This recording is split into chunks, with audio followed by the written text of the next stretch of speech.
Hello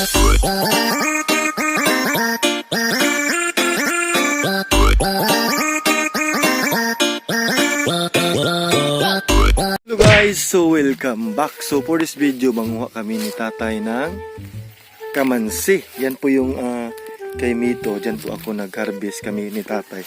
So ngayon, nandyan si Tatay sa likuran ko. Punta kami dun sa may kasaba farm ni Nanay Gloria kasi nandun po yung Kamansi. Mayroong Kamansi dun at saka mag-harvest kami dun. Yan po yung gawin namin ginataang Kamansi. Yan po yung ulam namin. Yan si Tatay nasa likuran ko. So madadaanan po natin yung mga kambing ni Tatay at saka yung mga kasaba farm ni Nanay Gloria. At saka dadaan po tayo dun sa yung para siyang kuiba patungo sa langit po. Yan si Tatay Andres. Dito kami dadaan patungo dun. At doon na tayo magputulog kahoy. So doon na lang kami magkuha ng kahoy. Kasi gagawin po namin panungkit. Wala po kasi kaming panungkit. Sabi ni nanay na magdala daw kami ng panungkit. Yung parang sibot, kung tawagin sa Bisaya, sibot po yung para makuha mo yung bunga. Kasi sabi ni nanay na malayo daw yung Kamansi. So yan, may dala ako ditong kutsilyo at tapos yung panglubid, yung guma para sa panungkit namin. Para kasi sabi ni Tatay, doon na lang kami manguha ng pangkuhit o panungkit.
Ginataang kamansi. Yes, ayan. So, bye-bye. Maraming salamat po.